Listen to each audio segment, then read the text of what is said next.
Mini panel, Beyond Beauty, a chat with mother and daughter. Miss Botswana 1978 and Miss Botswana 2010. Emma Wareus, Miss Botswana 2010 and First Princess Miss World 2010. In 2020, she joined AI company Dobby, where she is building operations and pro-community services.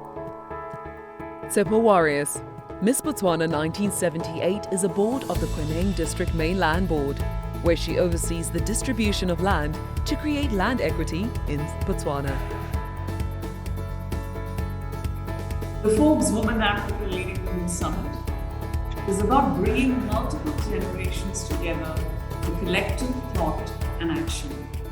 I'm in conversation with a mother and daughter who belong to two generations that are united in their greater passion for development and nation building.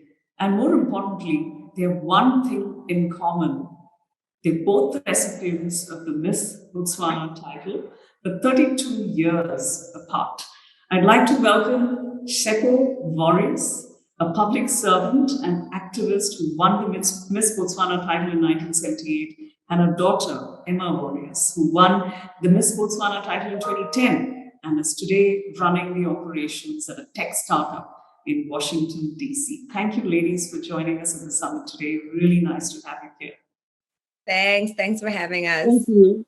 Oh, thank you very much for having us, my dear.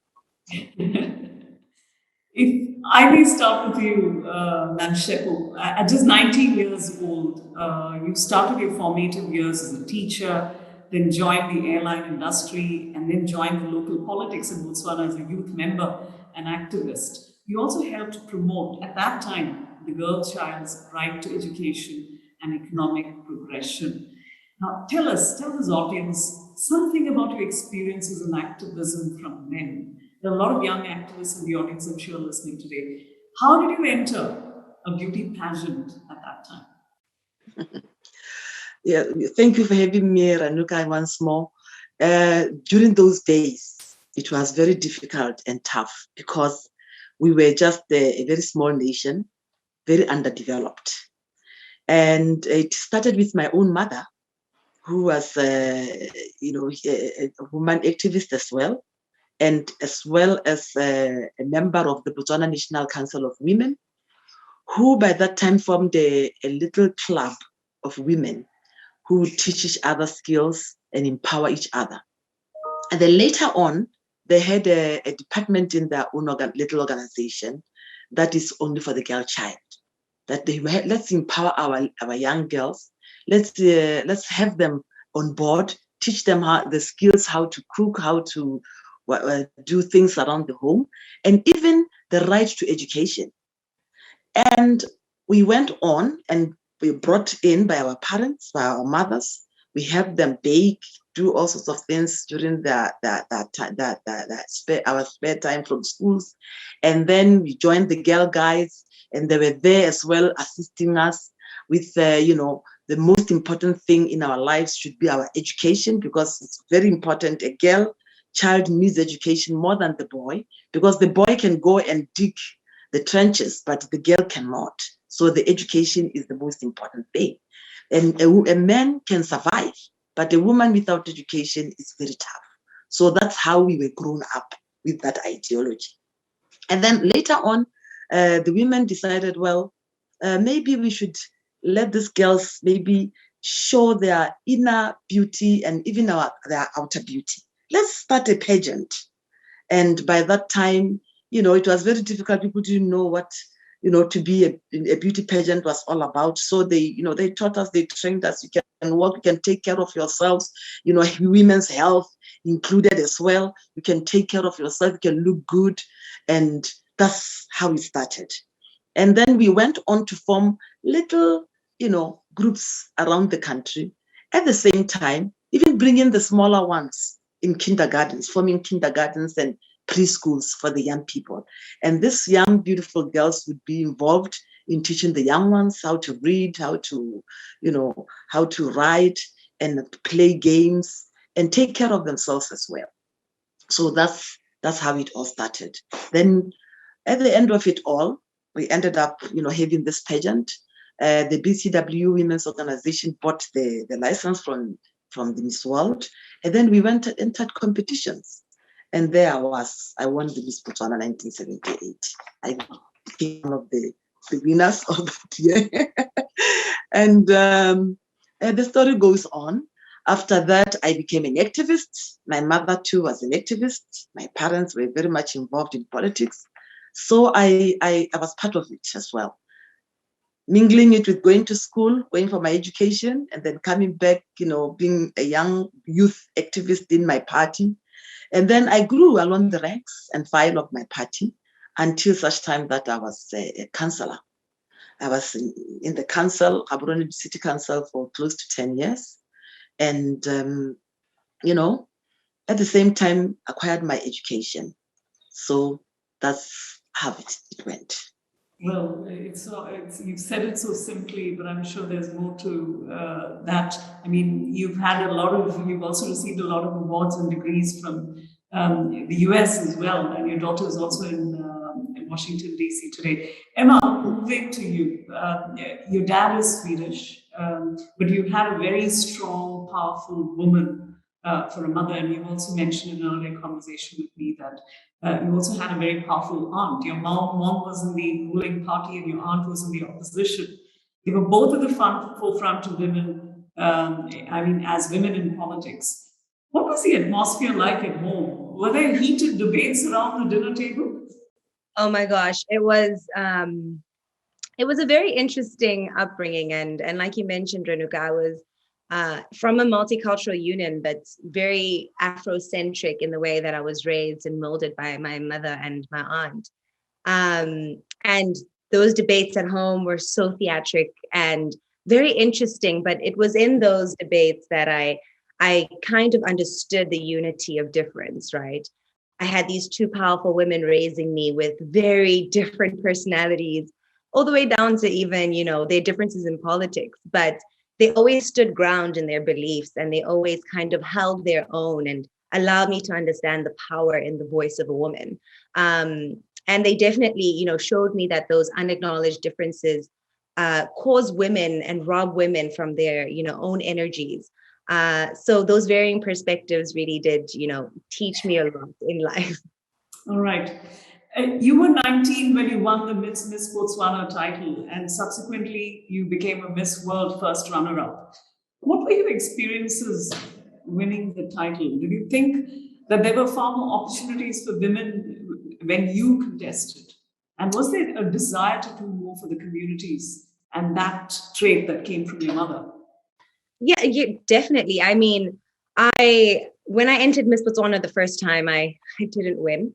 But, it kind of made me really do my research about what these platforms were about. And they definitely were centered around this sisterhood and a celebration of our, and these differences that we have, and to acknowledge the differences that we have as women in different spheres of the world.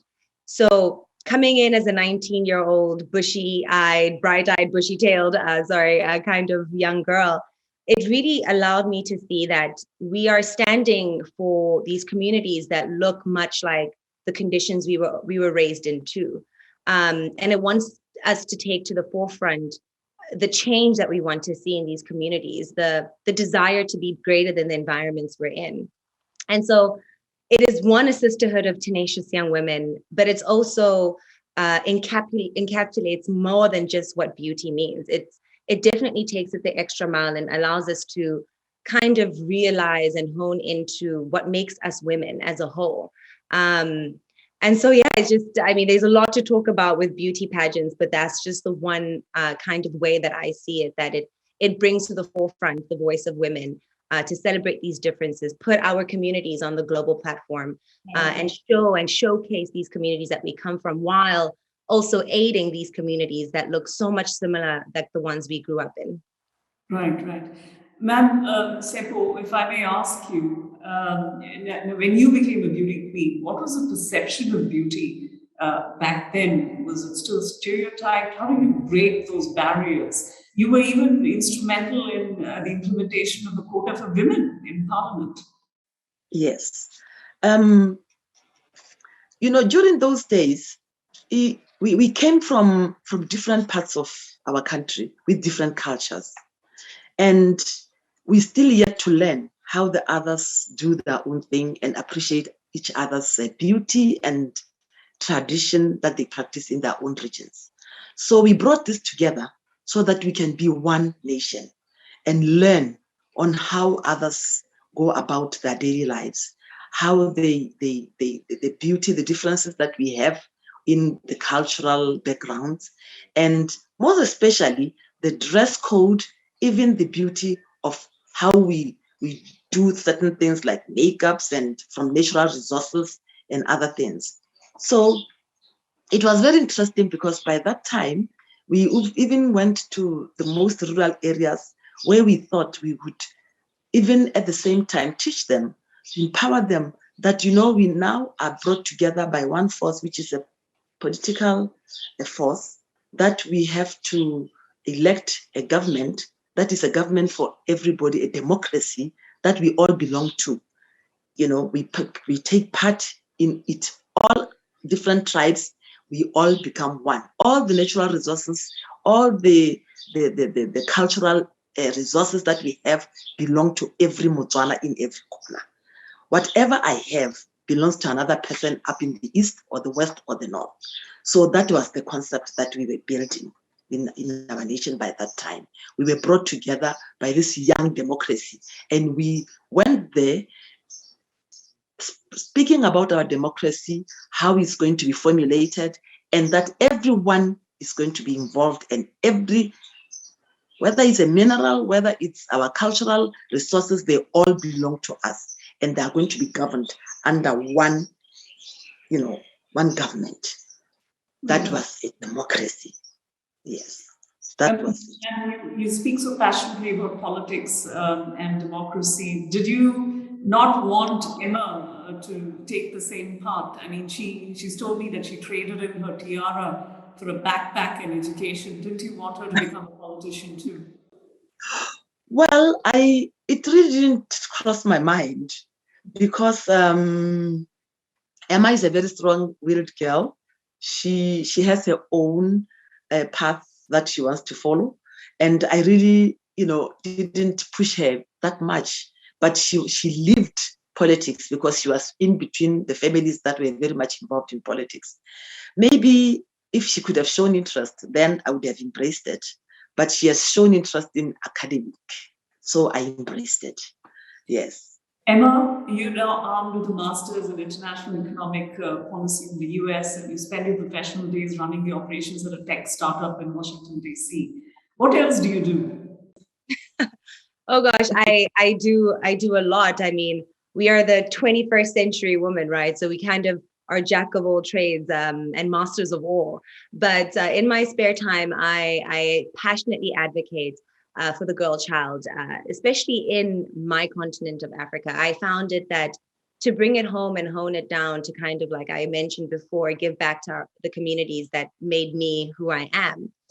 So I, joined arms with a beautiful foundation called Couplings Foundation, which is a menstrual cup brand that we are geared towards ending period poverty, and we are on a mission to provide 10 million African women with these menstrual cup kits, so that we can finally be liberated and like I said, end period poverty. Very interesting chatting to both of you.